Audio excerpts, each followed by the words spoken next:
الحمد للہ رب العالمین والصلاة والسلام علی اشرف الانبیاء والمرسلین خاتم النبیین شفیع ذنوبنا وطبیب نفوسنا مولانا ابی القاسم محمد وآلہ الطیبین الطاہرین اما بعد رب اشرح لی صدری ویسر لی امری واحلل عقدۃ من لسانی یفقہوا قولی رب زدنی علما والحقنی بالصالحین۔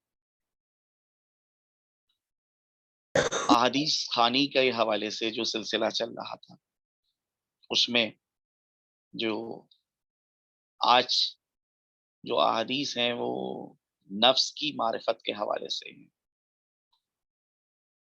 اور یہ جناب امیر حضرت علی علیہ الصلوۃ والسلام سے حدیث ہے کہ جس میں حضرت فرماتے ہیں معرفت النفس سے انفع المعارف، نفس کی معرفت، اپنے آپ کو پہچاننا، یہ بہترین معارف میں سے ہے۔ جتنی بھی معرفتیں ہیں ان میں سب سے زیادہ فائدے مند معرفت جو ہے وہ انسان اپنے نفس کو اگر پہچان لیتا ہے، نفس کی معرفت جو ہے وہ سب سے زیادہ فائدے مند ہے۔ دوسری حدیث بھی حضرت سے ہے کہ جس میں حضرت فرماتے ہیں نالا فوز الاکبر من ظفر بمعرفت النفس، بہت بڑی کامیابی اس شخص نے حاصل کر لی کہ جس نے اپنے نفس کی معرفت حاصل کر لی۔ بہت ہی عظیم کامیابی اس کو مل گئی کہ جو شخص اپنے نفس کی معرفت حاصل کرتا ہے۔ ایک تیسری حدیث ہے جو جناب امیر علیہ الصلوۃ والسلام سے کہ جس میں حضرت فرماتے ہیں من عرف نفسہ جاہدہا، جو اپنے نفس کو پہچان لیتا ہے، جو اپنے نفس کی شناخت حاصل کر لیتا ہے، معرفت حاصل کر لیتا ہے، وہ اپنے نفس کے ساتھ بھی جہاد کرتا ہے۔ من جہلا نفسہ، اور جو اپنے نفس کو نہیں پہچانتا ہے، جاہل رہتا ہے، ناواقف ہوتا ہے، احملہا، تو وہ جو ہے نفس کو اپنے ایسے ہی چھوڑ دیتا ہے، پھر جہاد نفس نہیں کرتا ہے۔ جہاد نفس کون کرتا ہے؟ کہ جو اپنی خوبیوں اور خامیوں سے پوری طرح سے آگاہ ہو، وہ جہاد نفس کرتا ہے۔ جو اپنی کمیوں کو جانتا ہوں، قرآن نے کہا ہے کہ والذین جاہدوا فینا لنہدینہم سبلنا، جو لوگ ہماری راہ میں جہاد کرتے ہیں ہم ان کو اپنے راستوں کی جانب ہدایت کرتے ہیں۔ کون لوگ اللہ کی راہ میں جہاد کرتے ہیں؟ حدیث کہہ رہی ہے کہ من عرف نفسہ، جو اپنی ذات کو پہچان لے، جو اپنے نفس کی شناخت رکھتا ہو، اس کو پہچانتا ہو، جانتا ہو، جاہدہا، تو وہ اس کے ساتھ جو ہے وہ جہاد کرتا ہے۔ من جہلا نفسہ، اور جو اپنے نفس کے حوالے سے ناواقف ہے، جاہل ہے، احملہا، تو وہ اس کو ایسے ہی چھوڑ دیتا ہے۔ تو سب سے بڑا مسئلہ ہے معرفت میں کہ انسان پہلے اپنے آپ کو پہچانے۔ انسان اگر دعویٰ کر رہا ہے کہ وہ فلاں چیز کو جانتا ہے، فلاں چیز کو پہچانتا ہے، فلاں چیز کی معرفت رکھتا ہے، اور فلاں شے کے بارے میں جو ہے اس کو جو ہے بہت کچھ معلوم ہے، فائدہ نہیں ہے جب ایسا انسان اگر اپنی ذات کو نہ پہچانتا ہو، اپنے آپ کو نہ پہچانتا ہو کہ وہ خود کیا ہے۔ کیونکہ حضرت کی جانب ایک شعر منسوب ہے جناب امیر کی جانب، جس میں حضرت فرماتے ہیں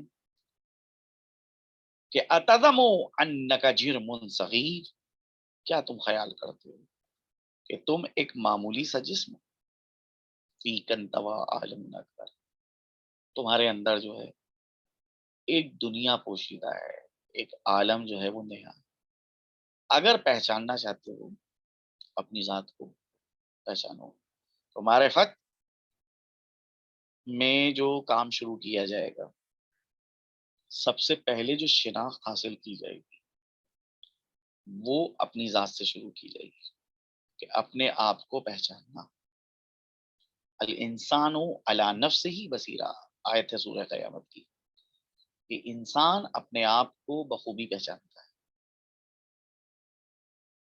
وہ خواہ جو ہے اس بات کا اعتراف نہ کرے کہ اس کے اندر کیا کمیاں پائی جاتی ہیں اور کیا جو ہے خوبیاں پائی جاتی ہیں، لیکن جو ہے وہ بہرحال اپنے آپ کو دیکھتا ہے، اپنے آپ کو پہچانتا ہے، اپنے محسنات سے آگاہ ہے، اپنے معایب سے جو ہے آگاہ ہے. تو جو اس سے آگاہ ہے وہ پھر اپنے نفس کے ساتھ جہاد کرتا ہے. بار پھر خداوند کریم ہم سب کو جو ہے یہ توفیق دے کہ ہم ان احادیث کی تعلیمات کے اوپر عمل کر سکیں اور دنیا اور آخرت میں جو ہے سرخرو ہو سکے.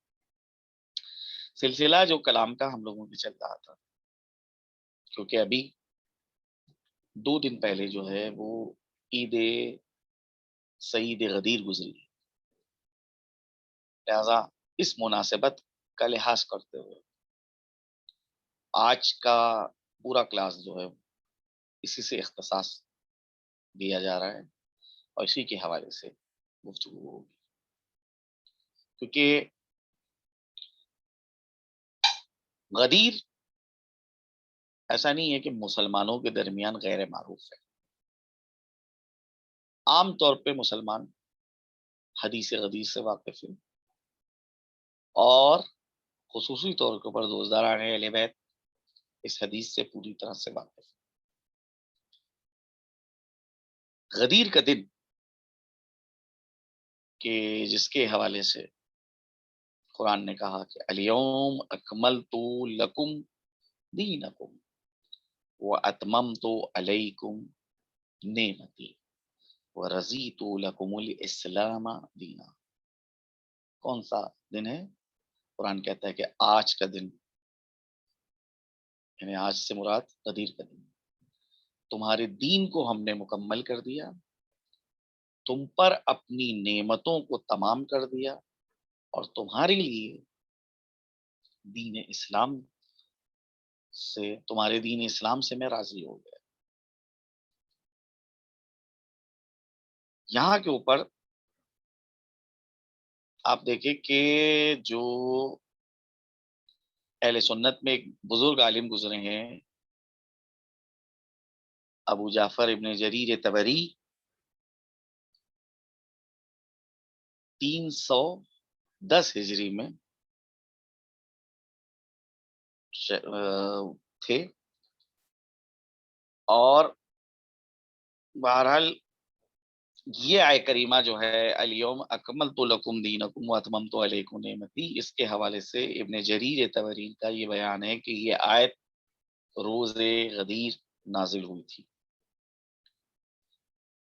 علامہ امینی نے اپنی نفیس ترین کتاب جو لکھی ہے کتاب الغدیر، اس کے اندر تقریباً 200 یعنی 16 صفحات، 16 مآخذ اور 16 منابع جو ہیں اہل سنت کے ذکر کیے ہیں صفحہ 230 کے اوپر، کہ جس کے اندر جو ہے وہ یہ فرماتے ہیں کہ یہ آیت جو ہے وہ حضرت علی علیہ السلام کے حوالے سے روز غدیر نازل ہوئی تھی.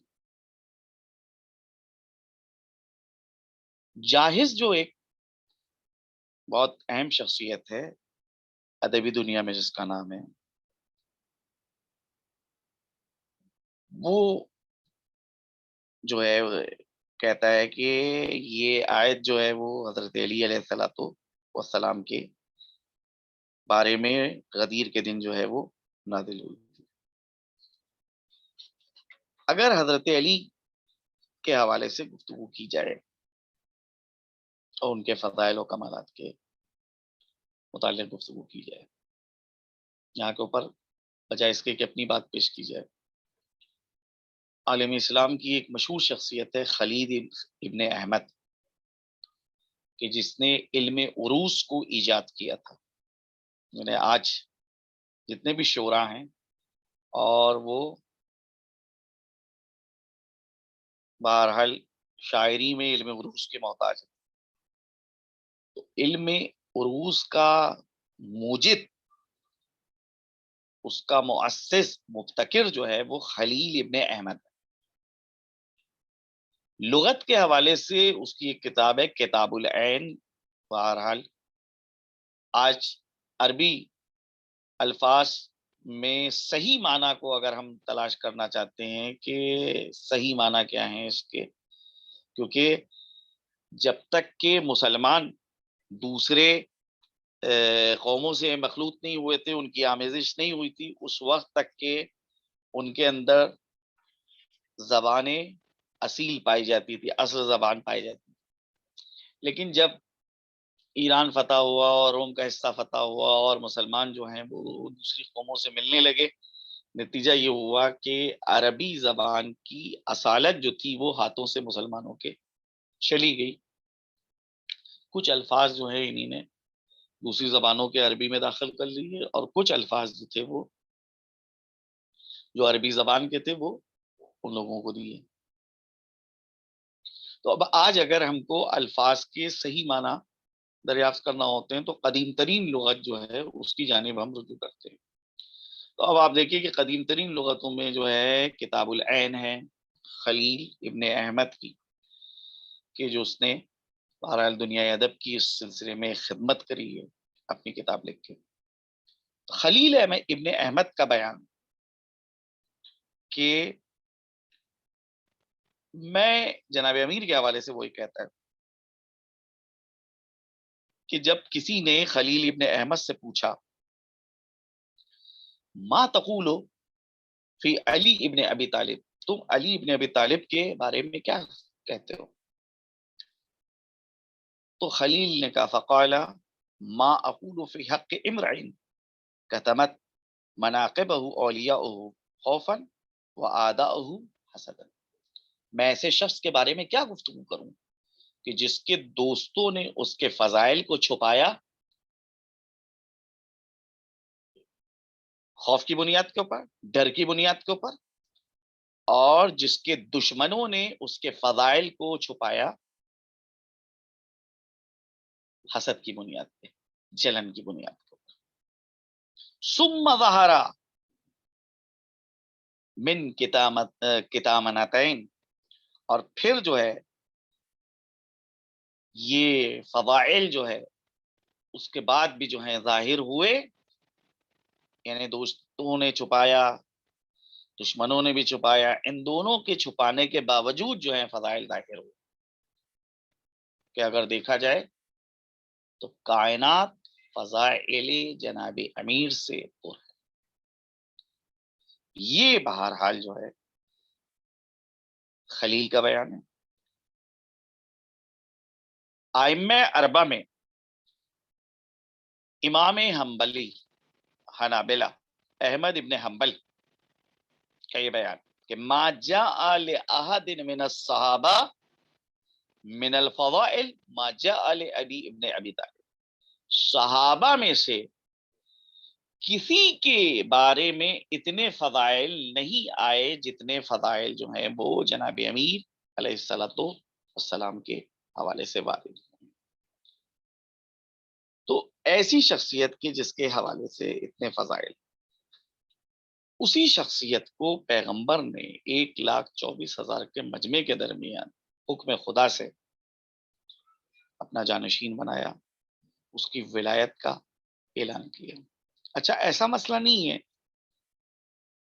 کہ غدیر سے پہلے حضرت علی کی جانشینی کا پیغمبر نے اعلان نہ کیا ہو، نہیں، بلکہ دعوت ذوالعشیرہ کہ جب خاص رشتہ داروں کو بلایا تھا، سب سے پہلی دعوت اس وقت بھی پیغمبر نے جب اپنے رشتہ داروں کے درمیان یہ اعلان کیا تھا کہ کون ہے تم میں جو میری اس امر میں مدد کرے گا، میں تمہاری جانب جو ہوں دنیا اور آخرت کی بہتری لے کے آیا ہوں، میں جو ہوں تم کو عذاب آخرت سے آگاہ کر رہا ہوں، خبردار کر رہا ہوں، اس امر میں جو بھی میری مدد کرے گا وہ میرا وزیر ہوگا، میرا خلیفہ ہوگا، میرا جانشین ہوگا۔ پورا مجمع خاموش تھا، جناب امیر کھڑے ہوئے اور فرمایا انا یا رسول اللہ۔ پیغمبر نے حضرت کو بیٹھا دیا، جبکہ اس وقت جناب امیر کی عمر جو تھی کل 10 سال تھی، اس سے زیادہ نہیں۔ دوبارہ پھر انہی الفاظ کا ذکر کیا کہ جو بھی میری اس امر میں، امر رسالت میں مدد کرے گا وہ میرا وسیع، وہ میرا خلیفہ، وہ میرا جانشین، میرا وزیر ہوگا۔ پھر دوبارہ بھی پورے مجمع سے کوئی نہیں کھڑا ہوا سوائے علی بن ابی طالب۔ لیکن تیسری مرتبہ جب پیغمبر نے اعلان کیا اور اس کے بعد بھی کوئی نہیں کھڑے ہوا، حضرت علی کھڑے ہوئے، تو جناب امیر کے کاندھے کے اوپر حضرت رسول خدا نے ہاتھ رکھا اور فرمایا ان ھذا اخی و وصی و وزیری و خلیفتی فیکم فاسمعوا له واطیعوا۔ یہ میرا بھائی ہے، میرا وصی ہے، میرا وزیر ہے، میرا جانشین ہے، میرا خلیفہ ہے تمہارے درمیان، جو یہ بات کہے اس کو سننا اور اس کی اطاعت کرنا۔ تو یہ تو پہلی دعوت تھی کہ جس وقت جو ہے جنابی امیر کی جانشینی کا پیغمبر اسلام نے اعلان کیا۔ اس کے علاوہ خود پیغمبر کے نے نہیں چاہا ہے کہ پیغمبر جو ہے اپنی طرف سے اعلان کر دے۔ ابھی مکے کے اندر جو ہے دعوت پوری طرح سے اسلام کی پھیلی بھی نہیں ہے، چند لوگ ہیں جن کو انگلیوں پر گنا جا سکتا ہے، اور اس وقت قبیلہ بنی عامر کے جو مکے کا ایک اہم ترین قبیلہ تھا، وہ جناب پیغمبر اسلام کے پاس آتا ہے اور آنے کے بعد کہتا ہے یا رسول اللہ، آپ جو ہیں ہم سب کے سب آپ کے پاس آئے ہیں کہ آپ کی رسالت کو قبول کریں اور جو ہے دائرہ اسلام میں ہم داخل ہو جائیں، لیکن ہماری شرط ہے، اور شرط یہ ہے کہ آپ کے بعد آپ کا جانشین ہمارے قبیلے میں سے کوئی ایک ہوگا۔ اگر آپ اس شرط کو قبول کر لیں تو ہم اسلام قبول کرنے کے لیے آمادہ ہیں۔ تو اس وقت جناب پیغمبر اسلام کا یہ جملہ کہ جانشینی کا مسئلہ ایسا ہے جو میرے ہاتھ میں نہیں، یہ خدا کے ہاتھ میں۔ اللہ جسے چاہے گا اسے اپنا جانشین بنائے گا اور اسے جو ہے وہ میرا خلیفہ بنائے گا۔ تو یہ جو گاہ بگاہ جناب پیغمبر اسلام حضرت علی کی جانشینی اور خلافت کا اعلان کر رہے تھے، اس میں اپنی طرف سے نہیں اعلان کر رہے، کیونکہ وما ينطق عن الهوى ان هو الا وحی یوحی، پیغمبر وہ ہیں کہ جو کلامی نہیں کرتے ہیں، بات ہی نہیں کرتے ہیں، مگر وہی کہتے ہیں کہ جو مرضی الہی و منشاء الہی کے مطابق ہوتا ہے، جو وہی کہتی ہے اسی کو کہتے ہیں۔ تو وہ پہلی دعوت میں جناب امیر کی جانشینی کا اعلان کیا۔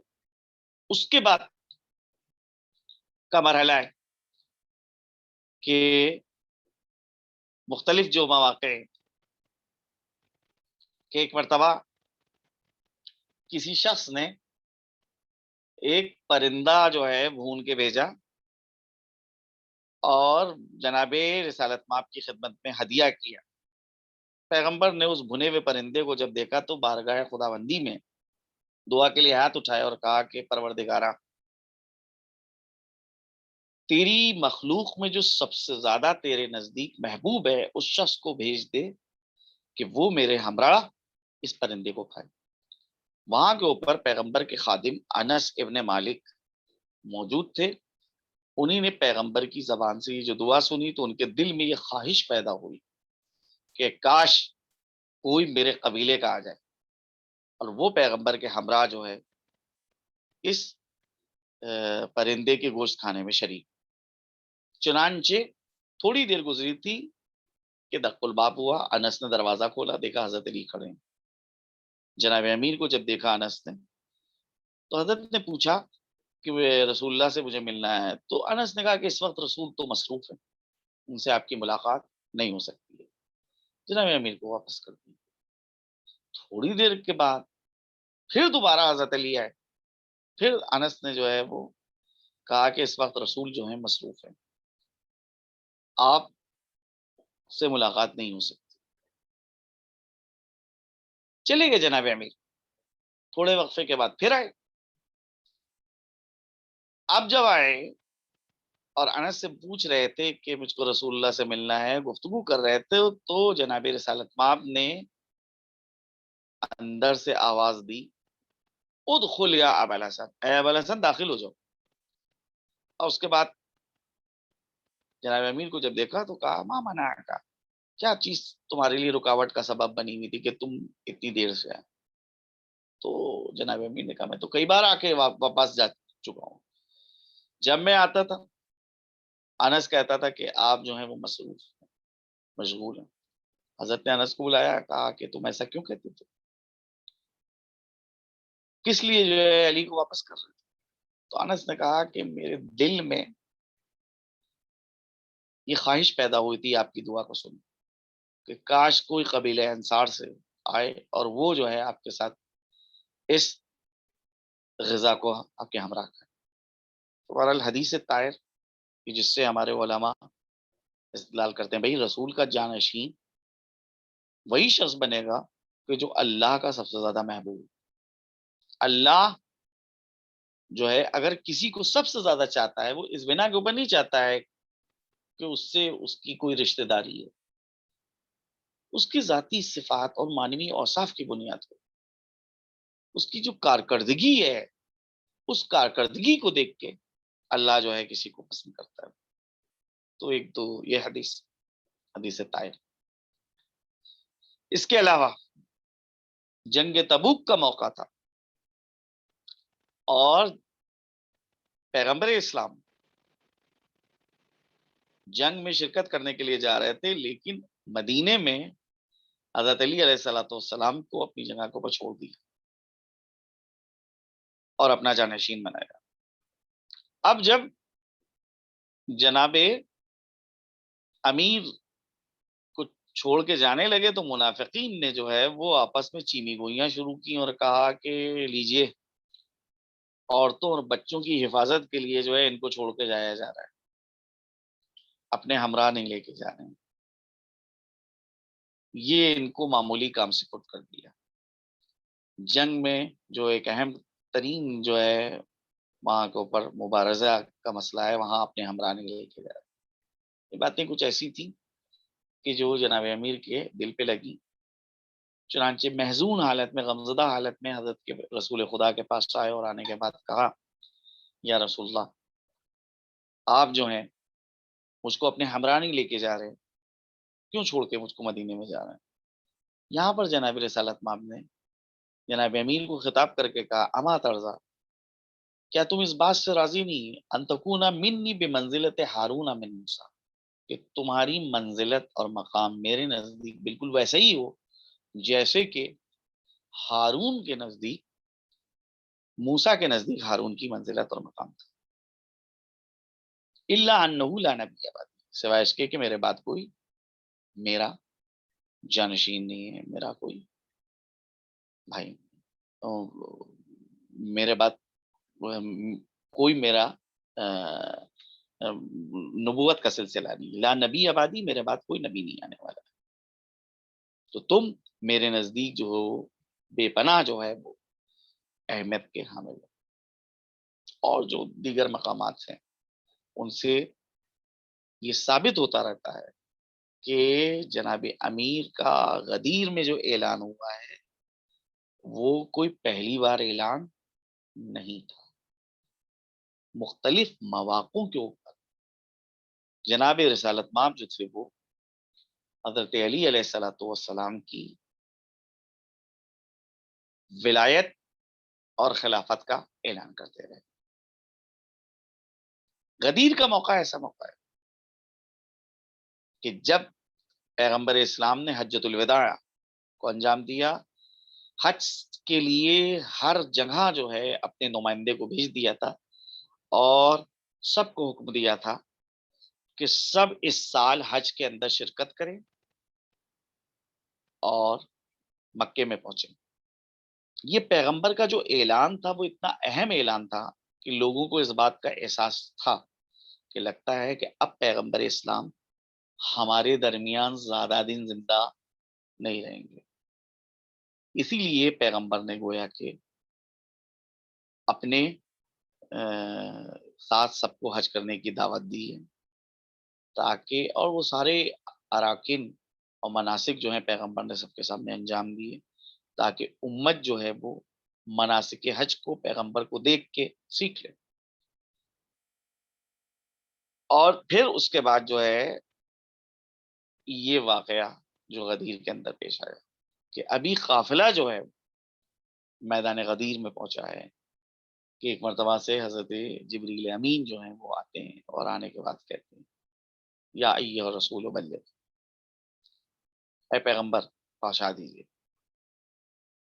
اس چیز کو کہ جو آپ کے پروردگار کی جانب سے آپ پہ نازل کی جا چکی ہے. وَإِن لَمْ تَفْعَلْ فَمَا بَلَّغْتَ رِسَالَتِهِ، اگر آپ نے ایسا نہیں کیا تو گویا کہ آپ نے کار رسالت کو انجام نہیں دیا. یہ بیان جو تھا اس طرح کا کہ جس کو عام طور کے اوپر جو ہے وہ لوگ یہ خیال کرتے ہیں کہ گویا کہ پیغمبر کو دھمکی دی جا رہی ہے، تہدید کی جا رہی ہے کہ اگر آپ نے یہ کام نہیں انجام دیا تو گویا کہ کار رسالت نہیں انجام دیا. نہیں، تہدید نہیں ہے، دھمکی نہیں ہے یہ، بلکہ باخبر کیا جا رہا ہے. اور وہ خبر یہ دی جا رہی ہے کہ اے پیغمبر آپ نے اسلام کا درخت لگایا ہے، اس کو سینچا ہے، بڑا کیا ہے، لیکن آپ اگر اس کی بقا کا انتظام نہیں کر کے جائیں گے تو گویا کہ آپ نے کوئی کام نہیں انجام دیا. تنہا انقلاب برپا کر دینا کافی نہیں ہے بلکہ انقلاب کی حفاظت اور اس کی بقا کا بھی انتظام کرنا چاہیے. پیغمبر نے 23 سال کے عرصے کے اندر امت مسلمہ میں ایک عظیم انقلاب برپا کر دیا. جن کے درمیان وحدت نہیں تھی، جو اختلاف اور تشدد کا شکار تھے، جن کے درمیان گروہ بندی تھی، فرقے بندی تھی، ان کو ایک ساتھ ایک صف کے اندر کھڑا کر دینا.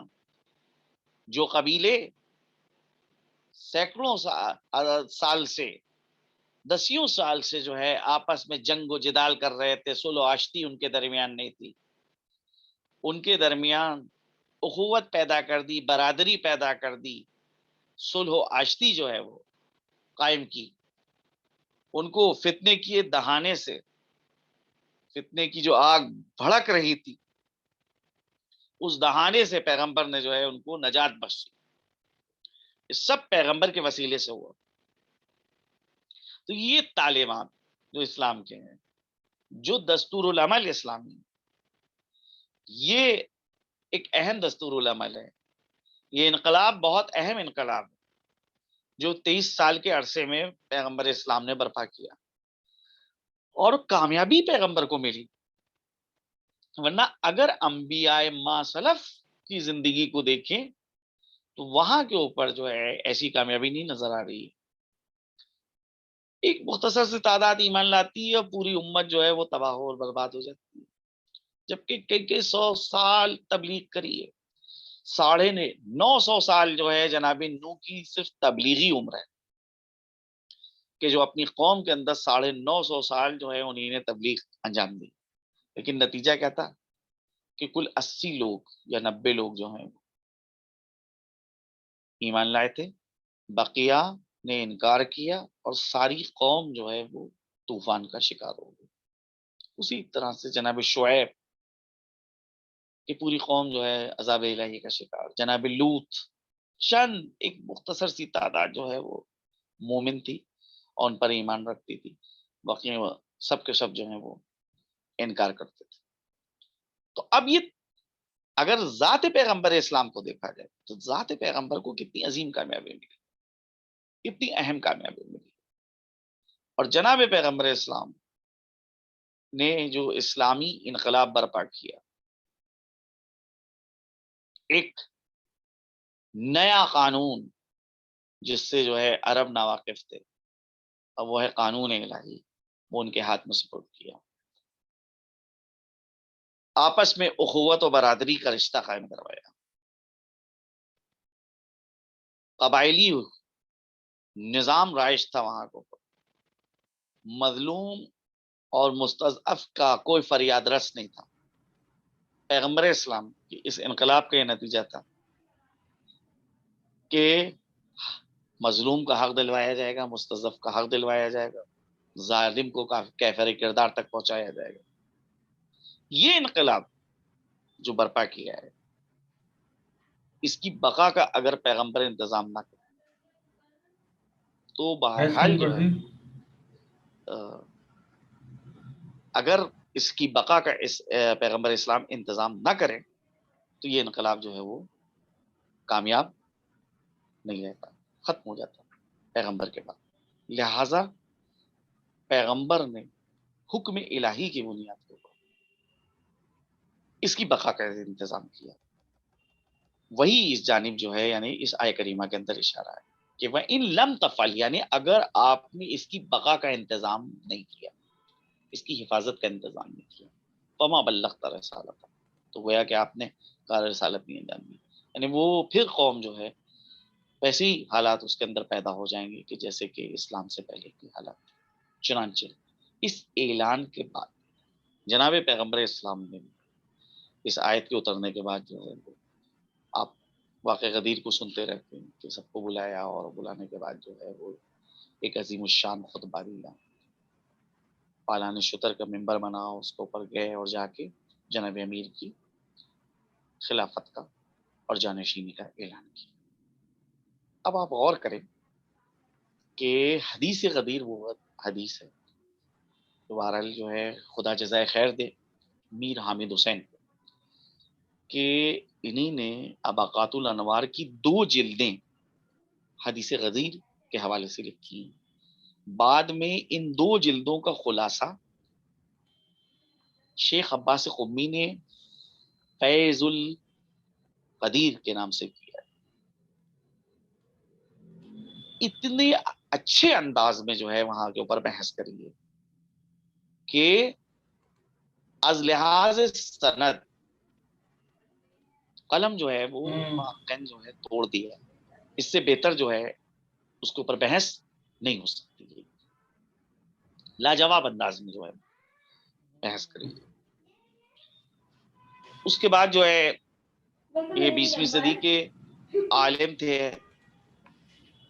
ہمارے جناب علامہ امینی صاحب، عبدالحسین امینی. انہیں نے مستقل جو ہے پوری ایک کتاب لکھی الغدیر. 11 جلدوں میں یہ کتاب منظر عام پہ آئی، اگرچہ اس سے زیادہ جلدیں لکھی تھی لیکن کل 11 جلدیں جو ہیں چھپ چکی سکی. بقیہ مجلدات کے حوالے سے سنا کہ وہ ضائع ہو گئیں کیونکہ نجف اشرف میں جب تھے وہاں کے اوپر لکھی تھی، بعد میں جو ہے وہاں سے نقل مکانی کری تو جو حالات وہاں کے اوپر جو آشوب پیدا ہوئے اس بنا کے اوپر جو ہے وہ شاید 11 جلدیں ضائع ہوں گی. تو کل 11 جلدیں جو چھپی ہیں اور اس میں آپ دیکھ لیجئے کہ بہت ہی اچھے انداز میں اور بہت ہی تہذیب اور ادب کا جو ہے دامن اپنے ہاتھ سے جانے نہیں دیا ہے. بہترین انداز میں جو ہے وہ حدیث غدیر کے اوپر جو ہے وہ بحث کری ہے اور اس کو سند کے اعتبار سے ثابت کیا ہے. اس کے علاوہ جو ہے اور دیگر بزرگان نے بھی جو ہے اس ذیل میں جو ہے وہ کام کیا. تو یہ واقعہ کہ جس کا کوئی بھی انکار نہیں کرتا ہے. عالم اسلام میں کوئی ایک بھی فرقہ ایسا نہیں ہے کہ جو حدیث غدیر کا منکر، سب اعتراف کرتے ہیں کہ ہاں یہ واقعہ رونما ہوا. اور پیغمبر اسلام نے اپنے ہاتھوں کے اوپر حضرت علی کو بلند کیا اور بلند کر کے کہا الا من کنت مولاہ فہذا علی مولا. مگر فرق یہ ہے کہ یہاں پر اہل سنت جو ہیں وہ اس واقعے کے شان نزول کے حوالے سے یہ کہتے ہیں کہ جناب امیر کو پیغمبر اسلام نے یمن تبلیغ کے لیے بھیجا تھا. جو جناب امیر کے ہمراہ افراد گئے تھے وہ اس کے بعد پھر یمن میں جو مال غنیمت حاصل ہوا اس مال غنیمت کے اندر کچھ جو ہے کپڑے ملے تھے، لباس ملے تھے. ان لوگوں نے جو ہے وہ لباس جو ہے وہ پہن لیا. مال غنیمت جو ہے اس پہ اس طرح سے اس کا استعمال صحیح نہیں ہے. لہذا جناب امیر نے ان کے اوپر اعتراض کیا، اشکال کیا اور کہا کہ یہ رسول کے پاس جب مال پہنچے گا تو وہ جو ہے تقسیم کریں گے. اس سے پہلے تم نے کیسے پہن لیا، چلو اتارو. زبردستی جو ہے لوگوں نے پہنا تھا تو اس کو لباس کو اتروایا. اب جو لباس کو اتروایا وہ جو ہے لباس کا اتروانا جو ہے بہت سے لوگوں کو ناگوار گزرا اور انہیں نے آ کے جو ہے وہ پیغمبر اسلام سے حضرت علی کی شکایت کی حج کے موقع کو کہ انہیں نے ہمارے ساتھ یہ سلوک کیا، ہم نے لباس پہن لیا تھا تو انہیں نے اتروا دیا. تو جناب رسالت مآب نے سب کو جمع کیا اور جمع کرنے کے بعد کہا ادعوہ، چھوڑو، انہو خشن فی ذات اللہ تعالی. علی کے حوالے سے کچھ اس قسم کی گفتگو مت کرنا.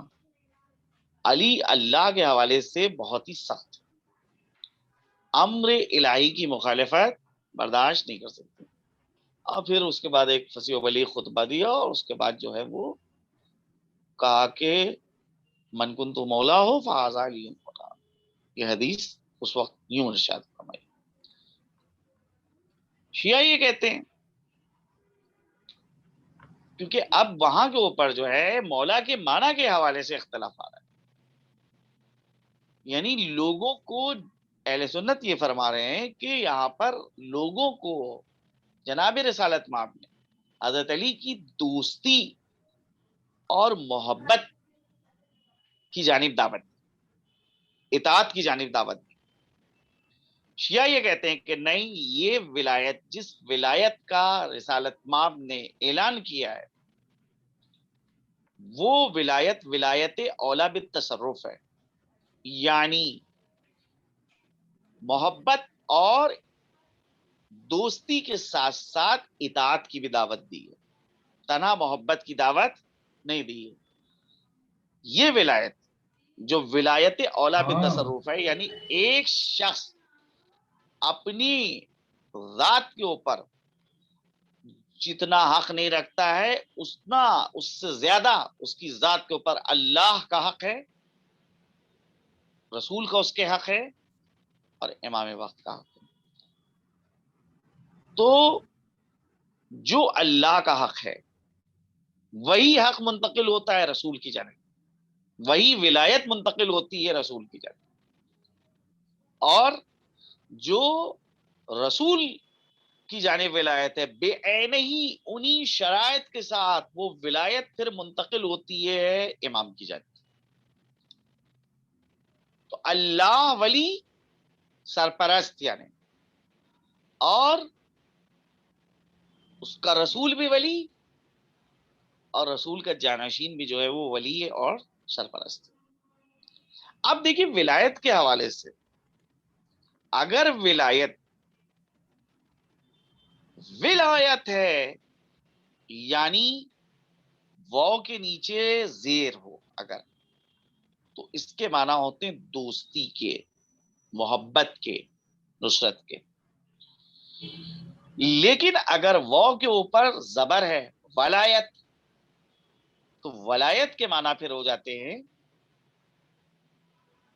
سرپرستی کے، تدبیر امور کے اور حکومت کے. سوال یہ اٹھتا ہے کہ ولایت جو ہے اس کی ماہیت اور حقیقت کیا ہے؟ اگر ہم اس کی ماہیت اور حقیقت کے سے آگاہ ہو جائے. کیونکہ اگر جو ہے ولایت ہے تو اس کے معنی ہو جاتے ہیں سرپرستی، حکومت، تدبیر. اور اگر ولایت ہے یعنی واو کے نیچے زیر ہے تو اس کے معنی ہو جاتے ہیں محبت و نصرت. تو بظاہر بعض لوگ یہ خیال کرتے ہیں کہ یہ ولایت الگ ہے اور ولایت الگ ہے، دو الگ الگ قسمیں ہیں، اور یہ دو قسمیں جو ہیں وہ ایک ساتھ جمع نہیں ہو سکتی. لیکن ایسا نہیں ہے.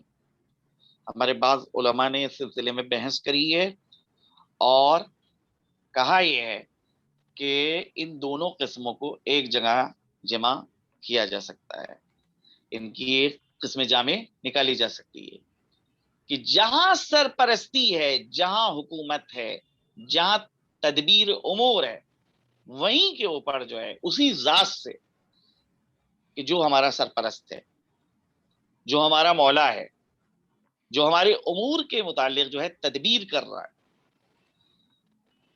جو ہماری جانب سے وہ امور انجام دے رہا ہے کہ جس کو ہم انجام نہیں دے سکتے. مثال کے طور کے اوپر ہم خود اپنے لیے قانون نہیں بنا سکتے، ہم اس میں ناتوان ہیں، بے بس ہیں، لاچار ہیں. تو لہٰذا ایک قانون بنانے والے کی ضرورت، وہ جو ہے ہم کو بتائے کہ قانون کیسے بنتا ہے. اور یہ قانون بنانے کا حق مخصوص ہے صرف اور صرف اللہ سبحانہ و تعالیٰ سے. اس کو جو ہے صرف قانون بنانے کا حق ہے.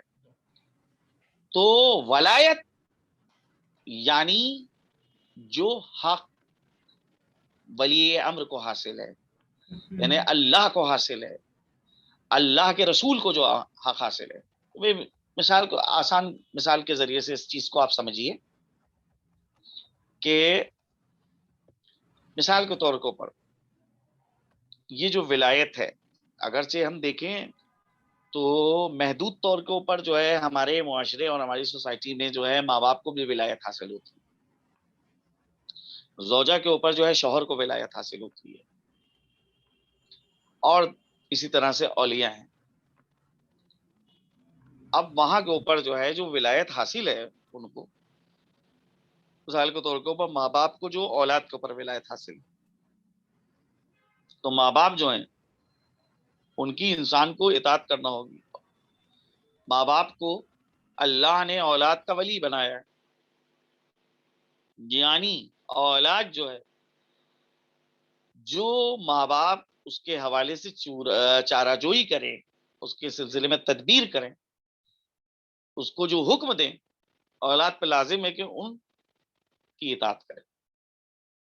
ہاں اب اگر جو ہے مثال کے طور کے اوپر ایسی چیز کا حکم دے رہے ہیں کہ جو حکم خدا کے حکم سے ٹکراتا ہے، تو وہاں کے اوپر جو ہے وہ بہرحال اولاد کو رد کرنے کا حق حاصل. لیکن اگر خدا کے حکم سے ان کا حکم نہیں ٹکرا رہا ہے تو ماننا پڑے گا. مثال کے طور کے اوپر ماں باپ اگر کہہ دیں کہ یہ جو سنتی تم روزہ رکھ رہے ہو، یہ روزہ جو ہے میں نہیں چاہتا کہ تم رکھو، یہاں کے اوپر جو ہے اولاد ان کی بات کو مانے گی؟ یا مثال کے طور کے اوپر ماں باپ یہ کہیں کہ مسجد میں مت جانا، اس وقت گھر کے اندر نماز پڑھو. مسجد میں جانا سنت ہے، مستحب ہے. اگر ماں باپ منع کر رہے ہیں تو وہاں کے اوپر کیا ہے، ان کی اطاعت کی جائے گی؟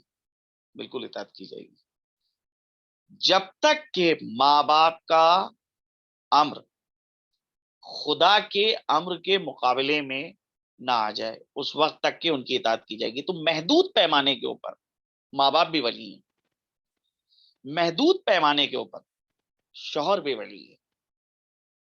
لیکن یہ اللہ کو جو ولایت حاصل ہے وہ ولایت مطلقہ ہے. اس کے رسول کو جو ولایت حاصل ہے وہ ولایت مطلقہ ہے. ویسی ولایت کسی کو نہیں حاصل. ہاں اگر یہ ولایت اللہ، کیونکہ بہرحال جو ہے آپ یہ چیز کو سمجھیے کہ اللہ براہ راست ہم تک کے نہیں آ سکتا، ہم اللہ تک پہنچ نہیں سکتے، کیونکہ وہ اپنے کمالات کی بنیاد پر ہم تک نہیں آ سکتا، ہم اپنے نقص کی بنیاد پر اس تک نہیں پہنچ سکتے، لہذا درمیان میں ایک واسطے کی ضرورت ہے، جس واسطے کو واسطہ فیض کہا جاتا ہے، وہی واسطہ فیض جس کو عرفا انسان کامل کہتے ہیں۔ یہ انسان کامل اللہ کا خلیفہ ہوگا، اللہ کا جانشین ہوگا، اللہ کا خلیفہ، اللہ کا جانشین وہی بن سکتا ہے کہ جو صفات کے اعتبار سے اللہ سبحانہ و تعالی سے مماثلت رکھتا ہو، ذات کے اعتبار سے نہیں بات ہو رہی، صفات اللہ کے اس کی ذات کے اندر جو ہے وہ متجلی ہو۔ تو جتنے بھی اسماء الہیہ ہیں 99 جو اسماء الہیہ ہیں، یہ تمام اسماء الہیہ کس کے اندر متجلی ہوتے ہیں؟ انسان کامل کے اندر متجلی ہوتے ہیں، وہ ولی ہوتا ہے، اس کو حق ولایت حاصل ہوتا ہے جو اللہ کی جانب سے اس کو عطا ہوا۔ ایک زمانے میں ہمارے عقیدے کے مطابق ایک ہی انسان کامل ہو سکتا ہے، اگر ایک وقت میں ایک سے زیادہ افراد ہیں کہ جو انسان کامل ہیں تو ایک پھر امام ہوگا، دوسرا اس کا پیروکار ہوگا۔ لہذا جو لفظ ولی ہے یہ بھی ایک اللہ کا اسم، یہ اسم ولی متجلی ہوتا ہے کس کے اندر؟ اللہ کا یہ اسم متجلی ہوتا ہے انسان کامل کا۔ انسان کامل جو ہے وہ پرتو ہے، عکس ہے آئینے صفات الہیہ۔ جس طرح سے آئینے کے سامنے آپ کھڑے ہوئیے تو آئینہ جو ہے وہ آپ کی شخصیت کا مظہر ہے، آئینہ جو ہے وہ آپ کی شخصیت کو دکھائے گا۔ ویسے ہی انسان کامل کا مسئلہ ہوتا ہے کہ انسان کامل وہ ذات ہے کہ جو اوصاف الہیہ کے لیے اس دنیا میں ظرف قرار پاتا ہے، تمام اوصاف الہیہ جو ہیں اس کے اندر ظاہر ہوں گے۔ اب آپ غور کریں کہ ولایت جو مطلق ولایت ہے، تو مطلق ولایت کے معنی یہ ہوتے ہیں کہ اللہ کو نے اگر حکم دیا تو اس کو حکم کو ہم کو بجا لانا ہے، وہاں کو وہ چوچرا کا کی گنجائش نہیں۔ تو اگر رسول وہی حکم دے، ایک مرتبہ رسول نے کہا کہ نماز پڑھو، ایک مرتبہ جو ہے رسول کہیں کہ نماز نہ پڑھو، مثال کے طور کے اوپر ذوق کو وہاں کے اوپر نہیں لایا جا سکتا ہے، اطاعت رسول کا مسئلہ ہے کہ بھئی رسول نے لوگوں سے کہا روزے رکھو، روزہ لوگوں نے رکھا، سفر پیش آ گیا، رسول جو ہیں سفر کی حالت میں تھے، درمیان سفر میں رسول نے لوگوں سے کہا کہ اپنے روزے کو کھول، بعض لوگوں نے جو ہے وہ رسول کی اس بات کو نہیں مانا اور روزہ نہیں کھولا، تو پیغمبر کو ان کی یہ بات بڑی ناگوار گزری، یعنی سراسر رسول کی نافرمانی ہے، یعنی رسول اگر چاہیں تو ایک واجب کام کو منع بھی کر سکتے۔ ابی ابن کعب پیغمبر کے ایک صحابی تھے، ان کا بیان ہے کہ وہ ایک بار نماز پڑھ رہے تھے، جناب پیغمبر اسلام نے ان کو جو ہے آواز دی، وہ نماز پڑھتے رہے اور پیغمبر کی آواز کے اوپر نہیں گئے، دوبارہ پھر جناب پیغمبر اسلام نے جو ہے ان کو آواز دی، اس کے بعد بھی جو ہے وہ نہیں گئے، تیسری مرتبہ جب پیغمبر نے آواز دی تب بھی وہ نماز پڑھتے رہے، نماز جلدی سے انہیں تمام کی، پہنچے پیغمبر کی خدمت میں، کہا لبیک یا رسول اللہ، لبیک یا رسول۔ تو اب پیغمبر جو ہے ان سے گفتگو نہیں کر رہے ہیں، چہرہ موڑ لیا، انہی نے جناب پیغمبر اسلام کا جو یہ رویہ دیکھا کہ یا رسول اللہ میں نماز پڑھ رہا تھا، آپ کی آواز کو میں نے سنا لیکن میں نماز پڑھ رہا تھا، کیسے میں جو ہوں آ جاتا؟ پیغمبر نے فرمایا کہ تم کو نماز کو توڑ دینا چاہیے۔ اس کے معنی کیا ہوئے کہ اگر اللہ اور اس کا رسول بلا رہا ہے، یہ ولایت جو اللہ اور اس کے رسول کو حاصل ہے کسی کو نہیں حاصل ہے۔ ماں باپ کو ایسی ولایت نہیں حاصل ہے کہ آپ واجب نماز پڑھ رہے ہو، واجب نماز جو ہے توڑ دیں۔ شوہر کو زوجہ کے اوپر ایسی ولایت نہیں حاصل کہ شوہر اگر بلائے اور زوجہ نماز واجب پڑھ رہی ہو تو وہ توڑ دے۔ یہ صرف اللہ اور اس کے رسول کو ولایت ایسی حاصل ہے کہ اگر وہ جو ہے اللہ اور اس کا رسول جو ہے وہ دعوت دے رہا ہے، اسی کو ولایت کو کہا جاتا ہے ولایت اولا بالتصرف۔ یہ ولایت کہ جس کا غدیر کے اندر اعلان کیا گیا تھا۔ اور عجیب چیز یہ ہے کہ 1,24,000 کے مجمع میں اعلان ہوا، سب نے بیعت کری، اور حسان ابن ثابت کہ جو پیغمبر کے شاعر تھے، انہی نے پیغمبر کی اجازت سے ایک قصیدہ کہا کہ جس قصیدے کے اندر قصہ غدیر کو جو ہے نظم کیا۔ پیغمبر اسلام نے جب ان کا قصیدہ سنا تو ان کو دعا دی کہ پروردگار تیری روح القدس کے ذریعے سے تائید کرے جب تک کہ اے حسان تو ہم اہل بیت کے ہمراہ ہے۔ یعنی پیغمبر کی نگاہیں مستقبل میں دیکھ رہی تھی کہ کون ہے جو علی کے ساتھ رہے گا اور کون ہے جو علی کا ساتھ چھوڑ کے چلا جائے گا۔ تو یہ خلافت کا جو اعلان ہوا تھا غدیر، روز غدیر 18 ذی الحجہ کو، اور جن دو شخصیتوں نے یہاں پر بیعت کری تھی، سب سے پہلے جو ہے جنہی نے بیعت کری تھی انہی نے سب سے پہلے پھر بیعت توڑی۔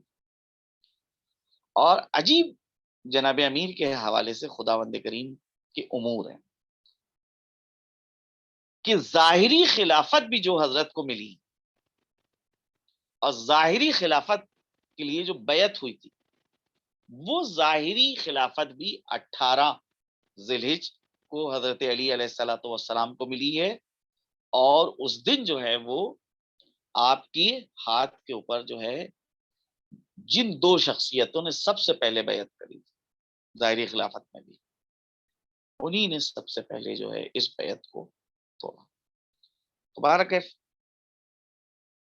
ولایت کے حوالے سے بس ایک اجمالی بات آپ سن لیجیے۔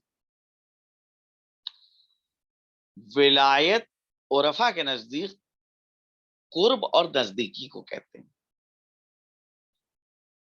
ہو سکتا ہے کہ یہ نزدیکی ایک مرتبہ طرفین کی جانب سے ہو کہ ہم اللہ سے نزدیک ہیں، اللہ ہم سے نزدیک ہے، ہم رسول سے نزدیک ہیں، رسول ہم سے نزدیک ہے، ہم امام سے نزدیک ہیں، امام ہم سے نزدیک ہے۔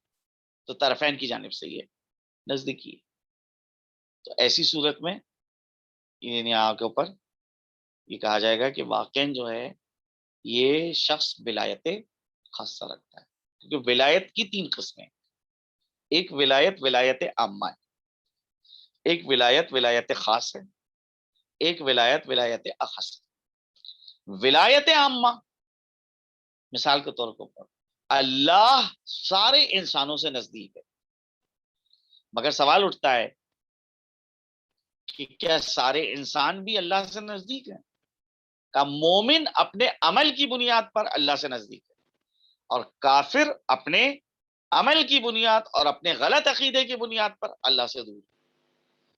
اللہ نزدیک ہے لیکن وہ دور ہے، کیونکہ اس نے اپنے درمیان اور خدا کے درمیان غلط اور فاسد عقیدے کے ذریعے سے، فاسد عمل کے ذریعے سے فاصلہ قائم کر لیا۔ نحنو اقرب الیہ من حبل الورید، یہ ہے ولایت ولایت عامہ۔ ہم انسان کی رگے گردن سے زیادہ نزدیک ہے، اللہ ہم سے نزدیک۔ لیکن ہم کب نزدیک ہوں گے؟ صحیح عقیدے صحیح عمل کے بنا کے اوپر ہم اللہ سے اس وقت نزدیک ہوں گے کہ بھائی اگر تم جو نماز پڑھ رہے ہو تو نماز جو ہے وہ قربت کا ذریعہ ہے. الصلاۃ قربان لکل تقی، نماز جو ہے ہر پرہیزگار کی نزدیکی اور قربت کا ذریعہ ہے. کہ انسان اگر نماز پڑھ رہا ہے تو اس نماز کے ذریعے سے وہ اللہ سے نزدیک ہوگا. ٹھیک. لیکن جو گناہ گار ہیں، جو خطا کار ہیں، جو غلط عقیدہ رکھتے ہیں، فاسد عقیدہ رکھتے ہیں، وہ اللہ سے کیسے نزدیک ہو سکتے ہیں؟ کہ وہ اللہ سے نزدیک نہیں ہو سکتے. تو ایک ولایت عام، اس کے مقابلے میں ایک ولایت ہے ولایت خاص. ولایت خاص صرف مومنوں سے اختصاص رکھتی ہے. اور اس کے علاوہ ایک ولایت ہے جس کو کہا جاتا ہے ولایت اخص. یہ ولایت اخص اولیاء خدا سے اختصاص رکھتی ہے. اور وہ ولایت اخص اس انسان کو حاصل ہوتی ہے کہ جو تمام اسماء الہیہ کا مظہر، وہ ہے انسانی کامل. ولایت خاص، اللہ ولی الذین آمنوا یخرجہم من الظلمات الى النور. اللہ ولی ہے، سرپرست ہے صاحبان ایمان. تو ولایت خاص اہل ایمان کو حاصل ہے. لیکن جو ولایت اخص ہے، ان ولی اللہ الذی یحیی و یمیت، بے شک میرا پروردگار اللہ ہے کہ جو مردے کو زندہ کرتا ہے، وَهُوَ يَتَوَلَّى الصَّالِحِينَ، اور وہ صالحین کا سرپرست ہے. تو یہ ہے ولایت اخص. یہ ولایت اخص صرف اور صرف اولیاء خدا کو حاصل ہوتی ہے، انسان کامل کو حاصل ہوتی ہے. تو دنیا کے اندر حقیقی ولایت انہی کے پاس ہے کہ جو اعمال صالحہ رکھتے ہیں اور صحیح عقیدہ رکھتے ہیں. ورنہ صرف جو ہے سینہ پیٹنا اور ڈنڈورا پیٹنا کہ ہم جو ہیں ان کو اپنا ولی مانتے ہیں، یا زبان سے جو ہے علی ولی اللہ کہنا، اس سے کوئی فرق نہیں پڑنے والا ہے گا. واقعیت تبدیل نہیں ہو جائے گی، واقعیت اپنی جگہ کے اوپر برقرار رہے گی. جو بھی اللہ کی ولایت، کیونکہ جو ولایت اللہ کے پاس ہے وہی رسول کے پاس آئی، اور جو رسول کے پاس ولایت تھی وہی حضرت علی کے پاس آئی. یہ ولایت علی ابن ابی طالب اسی شخص کو ملے گی کہ جو انسان صحیح عقیدہ رکھتا ہو اور نیک اعمال انجام دیتا ہو. لیکن جو غلط عقیدہ رکھتا ہے اور غلط اعمال انجام دیتا ہے، اس کو یہ ولایت نصیب نہیں ہو سکتی. بہرحال بات جو ہے وہ شروع ہوئی تھی، اور اس میں کہا تھا کہ غدیر کے موقع کے اوپر جو ہے جو اعلان ہوا ہے، وہ اعلان جو ہے بہرحال ایسا نہیں تھا کہ پہلی بار اعلان ہوا تھا. مستقل طور کے اوپر جو ہے وہ پیغمبر جو تھے اعلان کر رہے تھے. سب سے پہلے اعلان جو ہے وہ دعوت ذوالعشیرہ میں کیا تھا. اسی چیز کو ایک ضمیر الہ آبادی صاحب تھے شاعر، انہی نے جو ہے نظم کیا ہے، اور اپنے شعر میں کیا خوبصورت جو ہے اس مطلب کو بیان کیا کہ بادل وفا کا پیاس بجھانے کے واسطے، بادل وفا کا پیاس بجھانے کے واسطے اٹھا تھا ذوالعشیرہ سے برسا غدیر. خداوند کریم کی بارگاہ میں دعا ہے کہ خداوند کریم ہم سب کی توفیقات میں اضافہ فرمائے، اور ہم کو جو ہے حضرت کے دنیا میں جو ہے زیارت عنایت فرما، اور آخرت میں ان کی شفاعت عنایت فرما. آخر دعوانا والحمد للہ رب العالمین. جو بھی آپ حضرات جو ہیں وہ درس کے حوالے سے سوال کرنا چاہتے ہیں وہ کریں، میں آپ حضرات کی خدمت